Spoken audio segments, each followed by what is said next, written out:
Gente, Mateus capítulo 6, eu quero entrar na mensagem dessa noite. Mateus capítulo 6, do versículo 9 ao 13.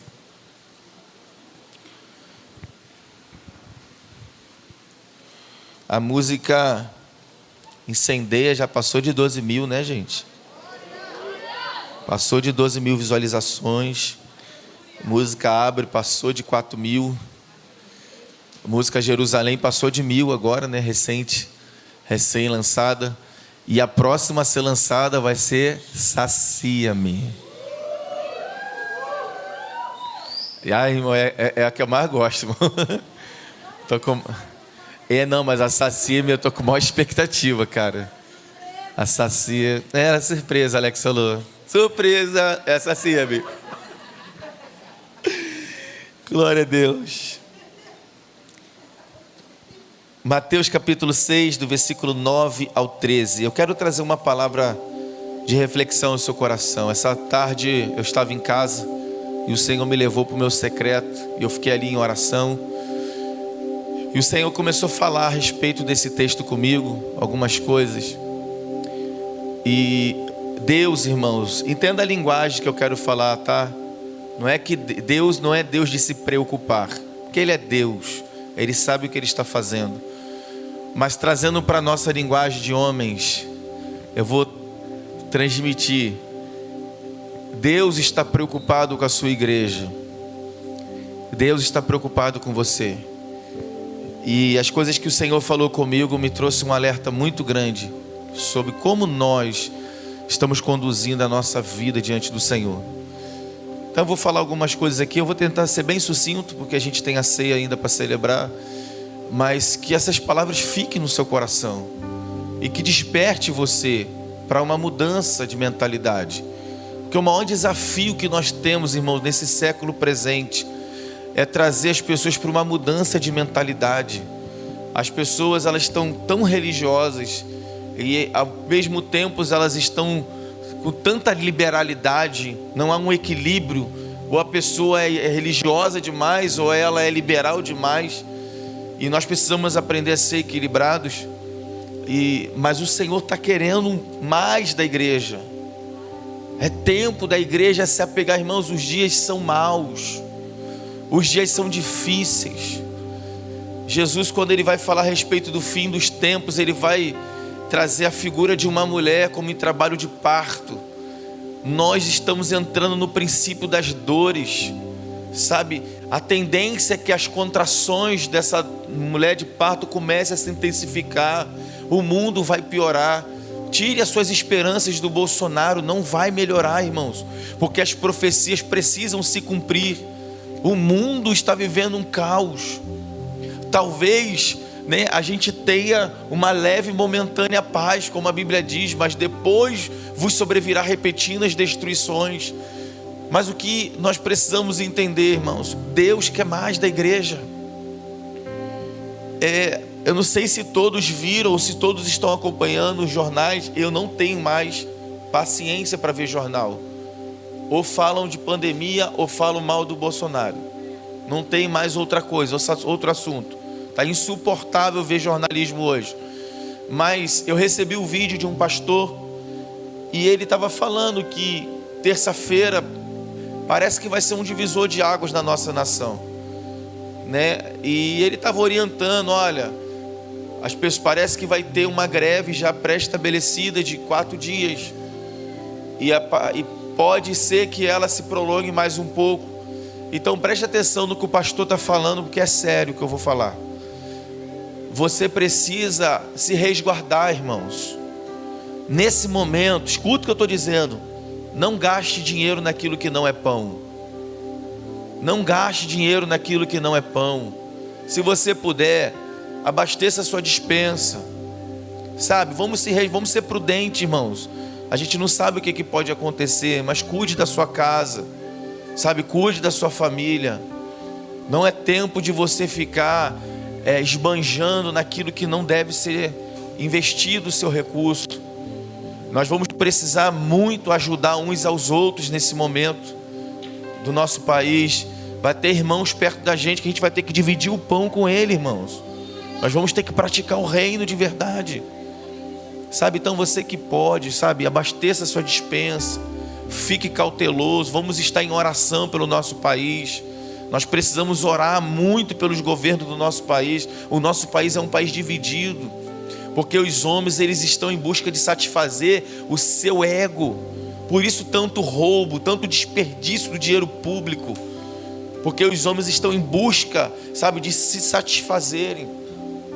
Então nós precisamos orar muito pelo Brasil, muito pela política. Irmãos, seja quem for o presidente, seja quem for que estiver, né, na prefeitura de Caxias, seja quem for, nosso papel como cristão é orar para que Deus estabeleça governos justos.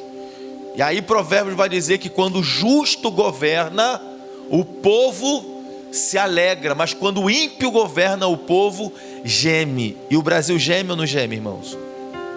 A gente geme, irmão. Nós somos o país com mais taxas de impostos do mundo.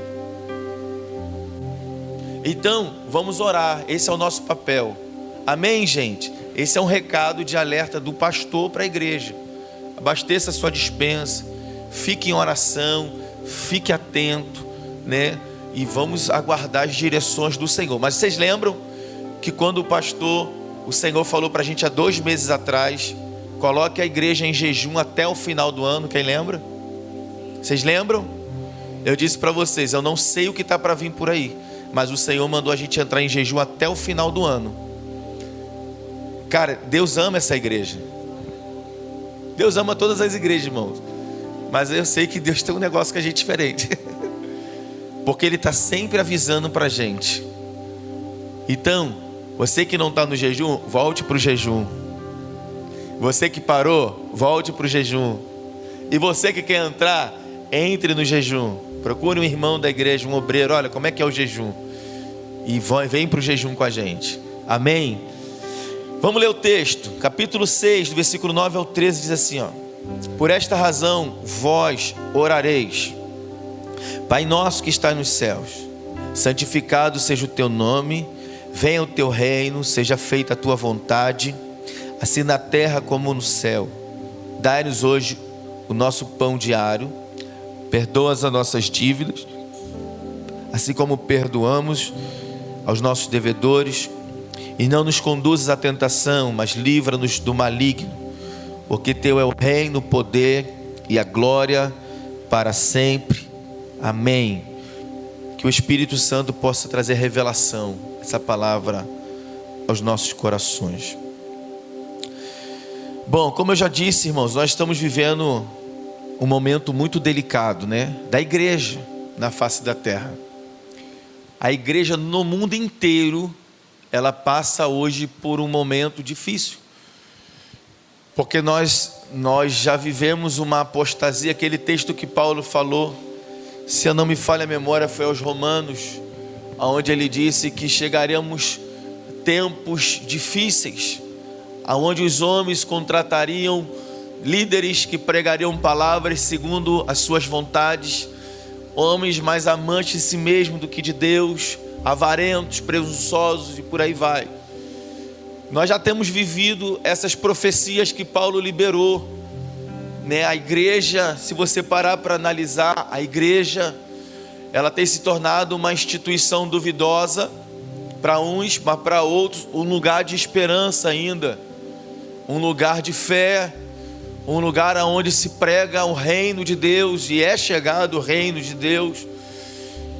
E nós temos vivido esse momento tenso na igreja. Eu até coloquei aqui na minha introdução a separação. Lembra do que Jesus falou para João lá no livro de Apocalipse? Que chegaria o tempo que Deus ia separar o santo do profano, do justo do injusto. Lembra? E aquele que é santo ia se santificar ainda mais, mas aquele que é sujo ia se sujar ainda mais. Não sei se vocês lembram desse texto, mas você consegue perceber que está exatamente assim? Aqueles que querem Deus estão querendo mais de Deus, mas aqueles que querem o pecado estão mergulhando cada vez mais no pecado. E a gente consegue ver já uma separação daqueles que são chamados, daqueles que são escolhidos. A gente já consegue ver uma separação de joio e trigo dentro das igrejas. A gente já consegue perceber quem é joio e quem é trigo. Quem realmente está buscando um relacionamento com Deus e quem realmente está buscando nada dentro da igreja, está apenas vendo o tempo passar. Nós temos conseguido já identificar, irmãos. E o que é isso, pastor, que o senhor está falando? Tudo isso marca o fim de todas as coisas. Tudo isso são sinais do final dos tempos. Mas o que vai fazer a diferença para nós, irmãos, nesses dias? Pastor, qual é o diferencial? Eu lembro de um texto que Jesus falou para os discípulos, e esse é o texto que mais apavora o meu espírito, irmãos. É quando o Senhor disse para os discípulos: quando o Filho do Homem voltar, encontrará fé na terra? Ele faz uma pergunta para os discípulos: por quê? Porque os dias seriam dias trabalhosos, seriam dias muito difíceis. Então ele solta essa pergunta: quando o Filho do Homem vier, encontrará fé na terra? E quando Cristo diz para João: olha, escreve as 7 igrejas da Ásia. Quando o Senhor vai falar à igreja de Éfeso, Ele vai dizer: a igreja de Éfeso, escreve, eu conheço as tuas obras, sei do teu trabalho, mas eu tenho algo contra ti. O fato de tu ter abandonado o teu primeiro amor. Os dias são maus. Nós temos vivido o dia de apostasia, de frieza espiritual.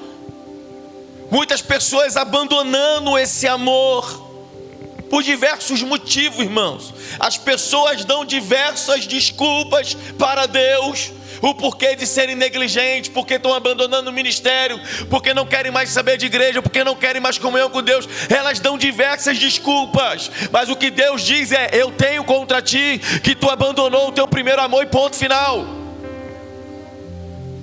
Agora, pastor, eu não quero ser mais um a entrar nessa estatística de pessoas que estão esfriando, de pessoas que estão abandonando a sua fé, de pessoas que não querem mais ter comunhão com Deus, de pessoas que não querem mais viver na comunidade dos santos. Eu não quero ser esse. Então escute o que o pastor vai dizer nessa noite, porque só existe uma ferramenta capaz de manter o nosso coração aquecido.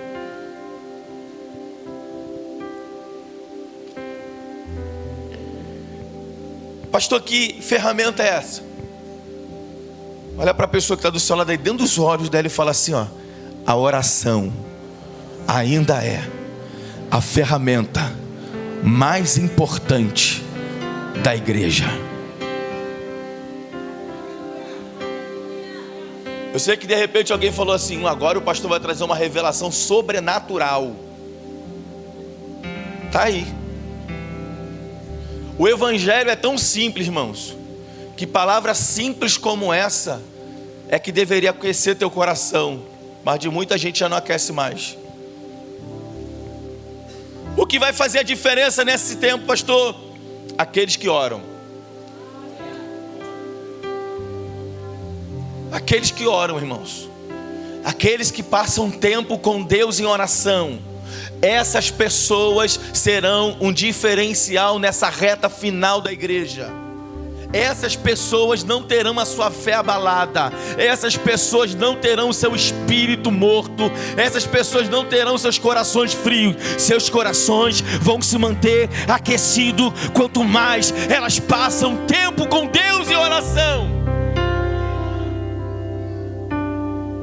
Aí eu separei algumas coisinhas aqui rapidinho que eu vou falar com você. Pastor, se eu passar tempo com Deus em oração, quais os benefícios que me trarão isso? Essa atitude minha. Eu já começo a falar para você: todos aqueles que passam tempo com Deus em oração, as suas orações são todas respondidas no tempo de Deus. Olha para a pessoa que está do seu lado e fala assim: ó, Deus nunca vai te deixar sem respostas. Aleluia.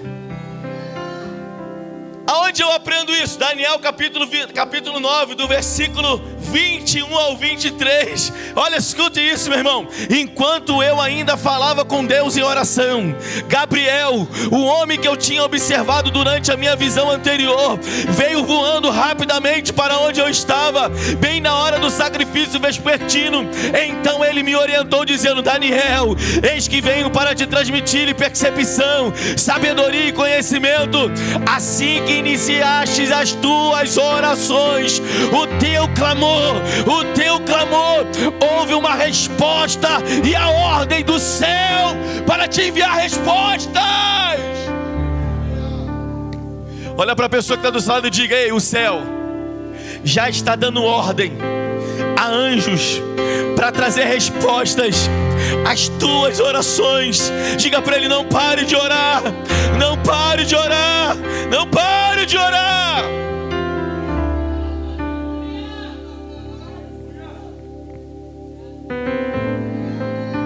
Olha o que o anjo vai dizer: houve uma resposta e a ordem para que eu viesse entregá-la a ti pessoalmente, pois tu és muito amado. Portanto, agora presta atenção à palavra que te declaro, a fim de que possas compreender a visão. Ei, meu irmão, você tem noção do que está acontecendo aqui? Daniel colocou o joelho para orar, pá, a ordem de Deus saiu. Vai levar a resposta para Daniel, porque meu servo não pode ficar sem respostas. Olha para esse crente que está do lado e fala: se anima, as tuas orações estão sendo ouvidas. E não pare de orar. Fale: não pare de orar, porque as respostas já estão sendo enviadas. Alguém acredita nisso? Alguém pode glorificar o nome do Senhor? Alguém pode aplaudir o nome do Senhor? As suas orações estão sendo escondidas, estão sendo ouvidas. Aleluia! Deus está ouvindo as suas orações. E sabe a coisa mais linda? Que foi desde o primeiro dia que você se propôs a orar. O que Deus está falando para você? Não pare de orar. Não pare, não deixe que o tempo altere a sua vida de oração. Por quê? Porque as respostas virão, não no seu tempo, mas no tempo de Deus.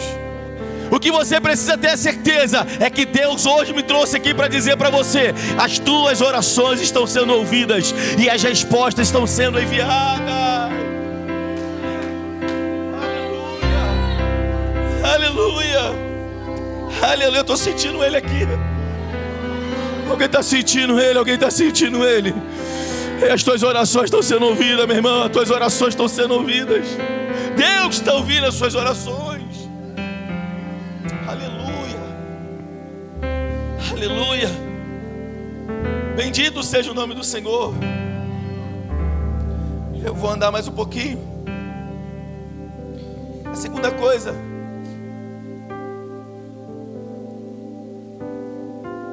primeira coisa que vai fazer a diferença é eu entender que as minhas orações estão sendo respondidas. A segunda coisa que vai fazer a diferença nesse tempo, e que eu preciso compreender, é que Deus muda a sorte daquele que ora. Porque tem gente que quer tanta coisa de Deus, irmão. Ai, Deus me dá isso, ai, Deus faz isso, ai, Deus é Deus. Mas escute o que eu estou dizendo: Deus muda a sorte daquele que ora. Aí me perdoa porque eu vou falar, porque a gente sempre vai cair nesse tema. Por que eu vou fazer culto de campanha se eu não gosto de orar? Por que eu tenho que fazer 7 mergulhos não sei de quê? 7 lencinhos, 7 rosinhas, 7 não sei o quê, mas eu não gosto de orar. Se você for ver biblicamente, Deus não muda a sorte de ninguém por causa de uma campanha, mas Deus muda a sorte daquele que ora. Quer ver? Jó, capítulo 42, versículo 10. E o Senhor virou o cativeiro de Jó quando ele orava. Sacode esse crente que está do teu lado até ele ficar irritado com você. Sacode ele e fala: toma vergonha na tua cara, meu irmão. Está na hora de você despertar. Fala: está na hora de você despertar a tua vida de oração. É só assim que Deus vai mudar a tua sorte. É só assim. Não adianta mandiga gospel, meu irmão. Não adianta feitiço gospel, profeta do diabo, essas coisas todas que inventaram por aí. Ah, eu vou ali na irmã que revela, eu vou ali no irmão que profetiza. Para com essa mandiga gospel. O que você precisa é orar. Porque só a oração vai mover a ação de Deus em teu favor. É oração. Pastor, quantas horas o Senhor ora por dia? Eu nem sei te falar. Mas eu sei que eu sou um homem de oração. Eu estou o tempo todo falando em língua. Senhor. Porque eu aprendi com Paulo: orai sem cessar. Andeis em espírito. Eu aprendi com Paulo, então eu entendi que eu preciso ser um homem de oração, onde eu estiver, em todo lugar, em todo tempo. Agora, é óbvio que existe aquele tempo que eu paro tudo que eu estou fazendo, boto meu joelho no chão e... como eu queria estar aqui com o Senhor. E quando eu vou para esse lugar, meu irmão, não vou lá para falar: ai, me dá isso, ai, me dá aquilo. Não, irmão, eu paro e falo: como é bom estar aqui com o Senhor. Como é bom saber que eu tenho um Deus que cuida de mim. Como é bom saber que tem um Deus que guarda a minha casa, que guarda a minha família. Como é bom saber que tem um Deus que governa todas as coisas. Aleluia. Um Deus que não pede para você matar animais. Um Deus que não pede para você ir em cachoeira, para você ir em encruzilhada. Não, Ele é Deus do secreto. Por isso eu li Mateus capítulo 6, Jesus fala por discípulo: quando vocês orarem, feche a porta do quarto de vocês, e o Deus do céu vai ouvir vocês no lugar secreto, meu irmão. Eu falei domingo passado: Adão não protegeu o lugar secreto e o lugar foi corrompido. Mas sabe o que Deus está fazendo nesses dias? Deus está chamando a igreja de volta para o lugar secreto. Por isso a pandemia tirou o povo do templo e levou o povo para dentro de casa. Deus estava dizendo: chega de oba-oba, vai ser crente no secreto.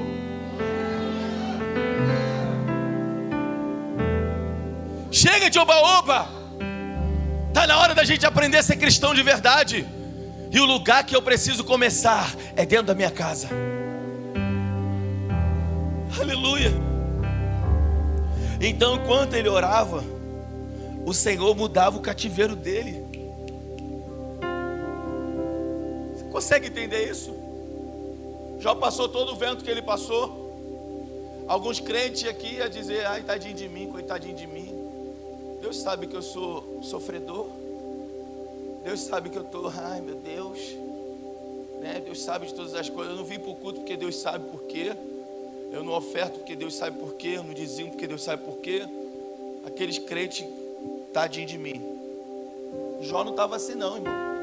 Depois de ter sofrido o que ele sofreu, perdeu 10 filhos. Perdeu 10 filhos. Aqui não tem ninguém assim, né? Que perdeu 10 filhos. Pegou uma doença que estudiosos dizem que foi um câncer de pele, outros dizem que foi uma lepra avançada. Mas as grandes parte dos estudiosos dizem que eram tumores que estouraram com pus, que fedia podre no corpo de Jó inteiro, a ponto de Jó sentar no meio da cinza e passar as cinza no corpo para aliviar a sua agonia. E o texto vai dizer: ele pegava um caco de telha para coçar, para tentar sentir alívio. Alguém aqui passou por isso? Alguém aqui era rico, o mais rico da cidade, perdeu tudo que tinha? Alguém aqui? Não, então você não tem direito de reclamar. Aí no capítulo 42, Jó está lá, né? Ai Deus, o Senhor não está vendo meu sofrimento? Não. Os amigos de Jó chegam e Deus fala: ore por eles. E outra coisa, Deus fala assim: ora por eles, e não faz promessa nenhuma não. Deus só fala: ora por eles. porque eles falaram mal de você e eu peguei eles na curva. E agora se tu orar eu vou perdoar eles, mas se tu não orar eu arrebento eles.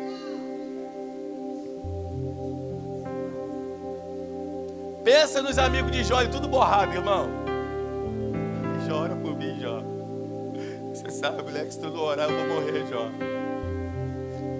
Hã? Aí Jó, cara, pensa em Jó, irmão. Eu já falei o estado, né? Emocional do Jó estava bom, irmão? Arrebentado. Financeiramente bem? Arrebentado. Saúde estava bem? Arrebentada. Jó tinha todos os motivos para negar ajuda, mas Jó não faz isso. Jó levanta as mãos. Deus do céu, eu levanto minha voz a ti nessa noite e intercedo pelos meus amigos, que tu perdoe os seus pecados, que tu não traga sobre eles juízo e sentença, mas que eles sejam perdoados por ti. Aí o texto vai dizer, enquanto Jó estava orando, enquanto Jó estava orando, irmãos, Deus lá do céu dá um brado na terra e diz, não, para tudo, cara. Ele entendeu que é melhor estar comigo do que em qualquer outro lugar. Mude a sorte de Jó. Irmãos, eu posso conjecturar. Eu imagino Deus chamando Gabriel, chamando todo mundo que estava lá. Pode descer, desce e comece a liberar bênção sem medida sobre a vida de Jó. Mas por quê, Deus? Por quê? Por quê? Olha tudo que ele passou, estou vendo. Ele permaneceu fiel. Ele permaneceu fiel. Não botou a culpa em ninguém. E ainda está orando pelos amigos dele. Mude a sorte de... Aí o texto vai dizer, você pode ler depois o restante. E o Senhor acrescentou em dobro. Catuca esse crente que está do teu lado e fala para ele assim, ó, entenda uma coisa. Quando você ora, Deus não só vira teu cativeiro, mas Ele acrescenta 2 vezes mais. Alguém pode aplaudir por isso? Ao Senhor, ao Senhor, ao Senhor, ao Senhor que é digno, Ele que muda o cativeiro do homem. Ele é Deus, Ele é Deus, Ele é Deus, Ele é Deus, Ele é Deus. Aleluia, eu sinto a sua presença aqui, Jesus. Ele é Deus, infalível, fiel. Não há quem pode contra o Senhor. Não há quem pode contra Ele. Ele não tem inimigos. O diabo não é o seu inimigo, porque Ele é Deus. Ele não tem inimigos. O diabo, para fazer qualquer graça, tem que pedir a permissão dele. Isso mostra o seu poderio. Ele que abre porta, Ele fecha portas. É Ele que abre a ferida, é Ele que sara a ferida. É Ele que mata, é Ele que ressuscita. Ele é Deus, irmãos, Ele é Deus. Você precisa entender isso. Ele é Deus.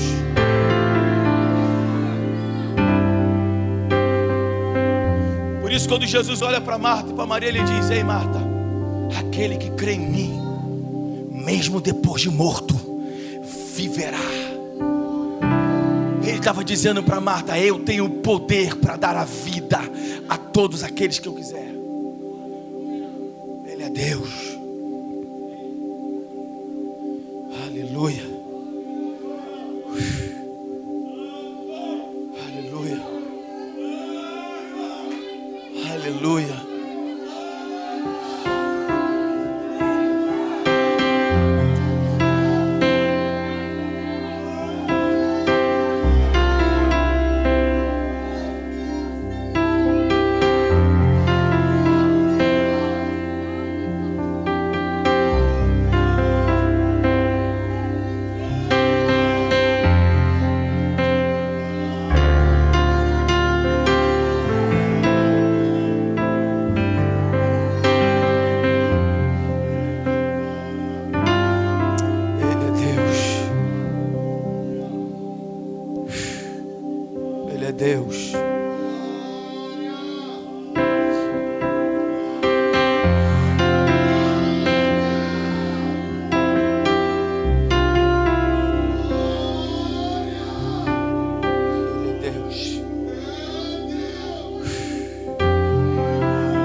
terceira coisa que vai fazer a diferença na vida daquele que ora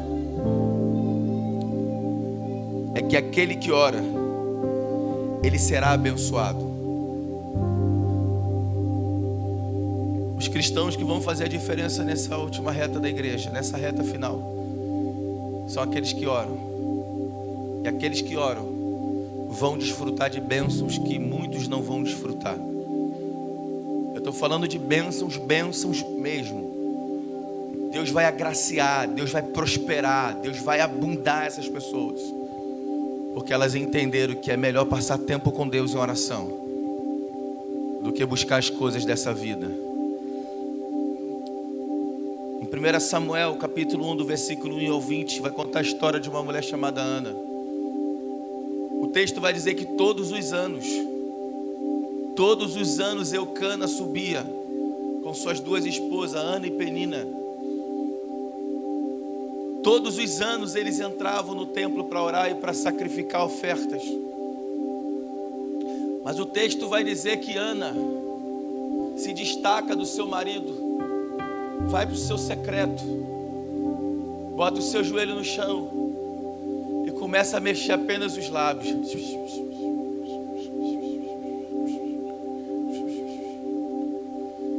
O sacerdote ali olha para Ana e diz: essa hora do dia você já está embriagada.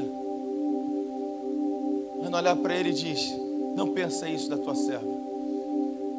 A tua serva está com a sua alma aflita, angustiada. Por isso eu estou aqui orando. O sacerdote ali, vendo a sinceridade de Ana, diz: que o Senhor te conceda a tua petição, que você possa ir em paz. Então Ana rasga seu coração diante de Deus, derrama diante do Senhor toda a sua aflição, está ali com Deus no secreto. Aí o texto vai dizer que Ana vai para casa com seu marido. Um ano depois, o texto vai dizer: e Eucana entrou a sua mulher, e Deus lembrou-se da oração de Ana e lhe concedeu a sua petição. E Ana gerou Samuel. Uma mulher estéril não podia ter filhos. Uma mulher estéril que vivia sendo alvo de deboches. Uma mulher estéril que via a sua amiga rir de sua cara. Por quê? Porque ela não tinha filhos. Mas qual foi a atitude de Ana? Ana entendeu que o único lugar que ela poderia ter alguma resposta era de joelhos dobrados na presença de Deus, e ali derramar o seu coração. Entenda, nessa reta final da igreja, a igreja que tiver de joelhos dobrados diante de Deus, essa igreja vai viver milagres, essa igreja vai viver o sobrenatural, essa igreja vai ter testemunho de vida para contar.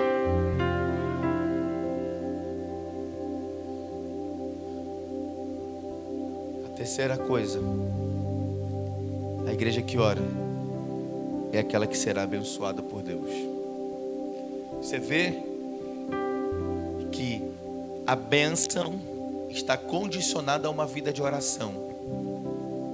Aí agora, até para falar glória a Deus é difícil. Por quê? Porque se a bênção está condicionada a uma vida de oração, quem é que vai ser abençoado aqui? Quem é que terá testemunhos para contar? Ué, pastor, para Deus me abençoar eu tenho que ter vida de oração? Tenho. Ah, então não quero esse Deus não. Por quê? Eu quero um Deus que me dê tudo de mão beijada. Eu quero Deus que me dê as coisas sem eu fazer nada. Então você não quer um Deus, você quer uma babá Você quer alguém para ficar melando você, bajulando você. Então você não quer Deus. Porque quem quer Deus, quer Ele e não as suas coisas. Irmão, tem hora que eu acho que eu sou doido, é sério. Eu falo para minha esposa, cara, eu acho que as coisas que eu ensino na igreja é loucura da minha mente, cara. Esse dia eu estava em casa tomando café. Acho que foi hoje, foi ontem. Estava na mesa assim. Já tinha ofertado o carro. Eu fechei meus olhos, eu estava sozinho. Eu falei, Senhor, eu não te amo pelo que o Senhor tem. Não te sirvo pelo que o Senhor pode me dar. Eu te sirvo porque o Senhor é. E eu quero te amar por quem o Senhor é. Eu não quero amar a Deus porque Deus pode me dar um carro. Eu não quero amar a Deus porque eu preciso de uma casa. Que amor é esse? Interesseiro? Deus não vai querer o nosso amor, irmãos. Eu não quero amar a Deus porque Deus pode me dar uma roupa nova. Eu não quero amar a Deus, sabe, condicionando a uma porta de emprego. Que amor é esse? Então você não ama a Deus, na verdade você quer os benefícios de Deus. Só que eu vou te dar um recado: os benefícios dele pertencem a ele, ele dá para quem ele quiser. Eu falo para Deus, irmão, eu não me importo se eu vou ficar andando a pé, não me importo se eu vou para cá, para a igreja a pé, eu não me importo. Irmãos, eu congreguei numa igreja, sem exagero, que a distância era daqui, lá na Polícia Civil de Campos Elíseos, mais ou menos. Eu ia cortando os bairros a pé. E nem por isso eu reclamava, meu Deus, não me vê, não me dá uma carona. Nada. E quando estava chovendo, pastor, amarrava a sacola no pé e ia. Agora os crentes de hoje dão um chuvisco. Ai, pastor, não vou... nem avisa. Não vem. Mas você perguntou, irmão, você não veio? Pastor, começou a chuviscar na hora que eu estava saindo para a igreja. Mole, pastor. É mole. Aí quando está calor, ai, pastor, estava tão calor que eu não consegui nem botar roupa para vir para o culto.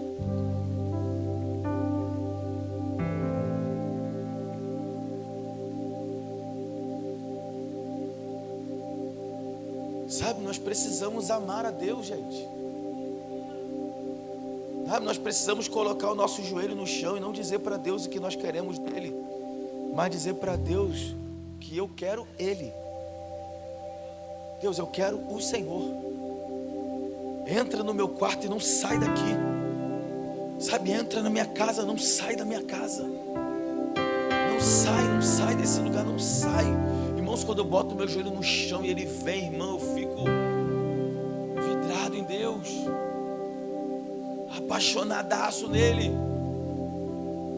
E aí esse amor vai crescendo e você vai aprendendo a servir a Deus porque Ele é e não pelo que Ele pode te dar.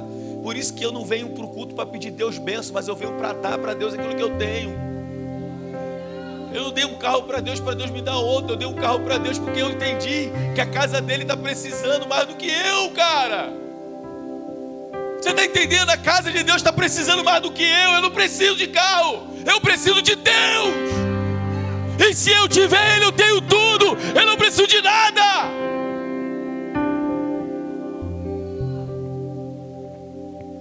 Irmãos, até quando eu não tenho o que comer em casa, eu não fico choramingando para Deus.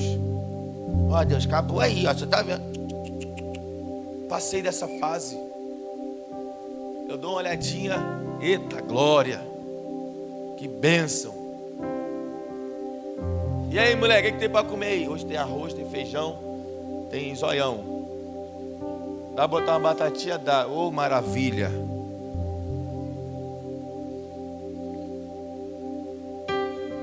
Sabe por quê? Eu aprendi com Paulo. Aprendi a ter fartura. E aprendi a ter necessidade. Aprendi a ter boas roupas e aprendi a não ter roupas. Aprendi a ser feliz e aprendi a passar por dias de tristeza. Eu posso todas as coisas naquele que me fortalece. Eu posso todas as coisas naquele que me fortalece. Quem Quem te fortalece é o Senhor, meu irmão. Quem te fortalece é o Senhor. Quem te fortalece é o Senhor.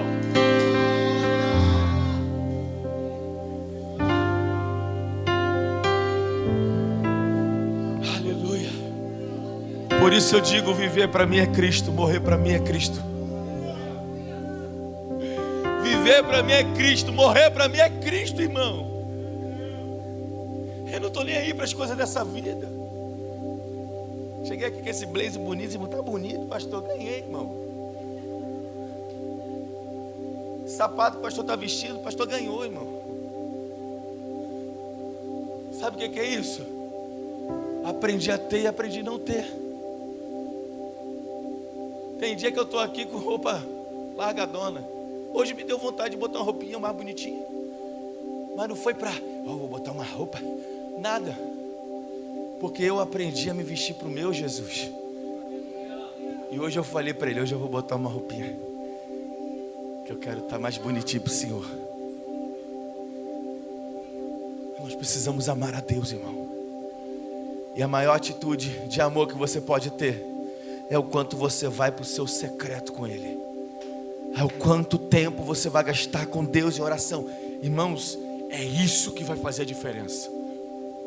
Não é o político, não é o teu patrão, não é a tua empresa, não. É o quanto você vai passar tempo com Deus no teu lugar secreto. Isso vai determinar a tua jornada nessa reta final da igreja. Vai determinar onde você quer chegar. Vai determinar se você é um chamado ou se você é um escolhido. Se você é justo ou se você é impuro. Se você é santo ou impuro, justo ou injusto. Se você quer mesmo Deus ou se você não quer nada com Deus. 3 coisas vai fazer diferença. Quer dizer, 3 coisas. Aquele que vive uma vida de oração vai desfrutar nesse tempo. O mundo vai estar em crise, mas aqueles que estão orando vão estar desfrutando de bênção. Se você entender isso, meu irmão. O mundo estava maior que Samaria, estava a maior crise, não estava? Acabou a água, acabou a comida, acabou tudo. Deus estava cuidando de quem? De Elias. Elias estava comendo pão e carne. E uma crise em Samaria. Eu, na minha conjecturação, eu fico imaginando Elias lá, na sua rede, na beira do ribeiro. Porque se você sabe, se você lê Bíblia, o texto vai dizer que havia seca em Samaria. Não tinha chuva e não tinha orvalho da manhã. Se não tem chuva e não tem orvalho, acontece o que com tudo, irmão? Seca tudo. Mas Elias estava lá, na beira do ribeiro, na sua rede. Ouvi o meu Senhor. Ih, rapaz, cadê o corvo? Bater na porta e o meu. Daqui a pouco vem.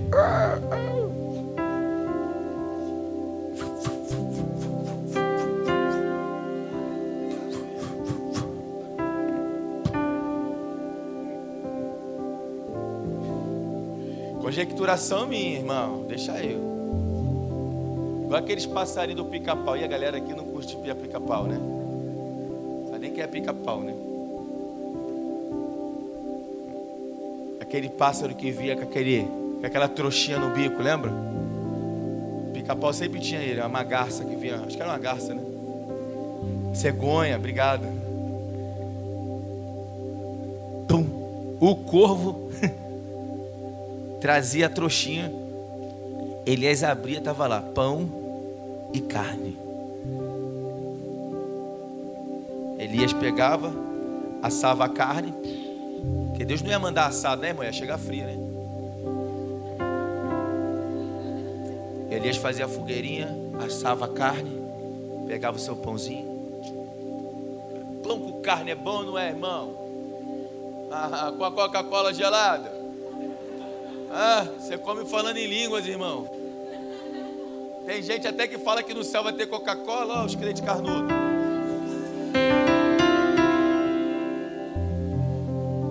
Olha Elias comendo pãozinho com carne. E Samaria em crise. Dava sede. Você já comeu água de nascente? Bebeu água de nascente? Já de cachoeira assim? Como é que é a água, irmão? Leve. Nem essa daqui é tão leve quanto a água de cachoeira, de nascente assim, ó. Elias pegava o copinho dele.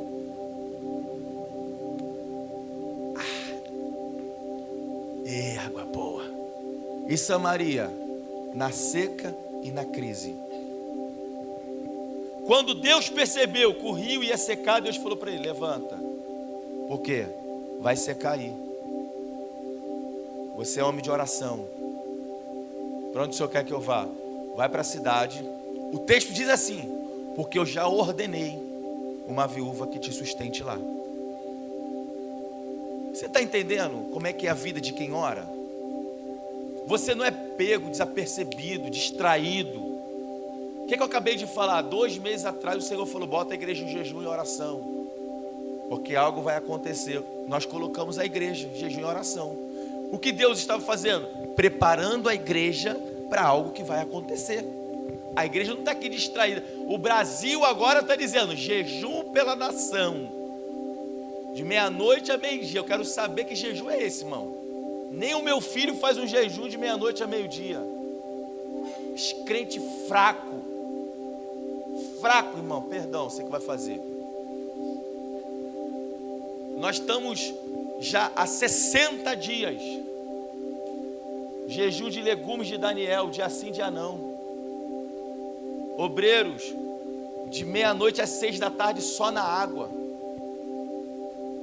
Esse é o jejum que Deus estabeleceu aqui. Agora, meia-noite a meio-dia é para satisfazer o ego de alguns que querem popularidade no Brasil. Mas o que Deus está estabelecendo com a igreja não é isso. Entenda uma coisa: você que é de oração, você nunca vai ser pego desapercebido. Deus vai sempre te falar. Deus vai sempre contar tudo para você. Eu vou encerrar minha mensagem lendo só um texto aqui, que eu achei muito poderoso. O salmista disse no Salmo 66, versículo 18: se eu acalentasse o pecado no coração, o Senhor não me ouviria. Se eu acalentasse o pecado no meu coração, o Senhor não me ouviria.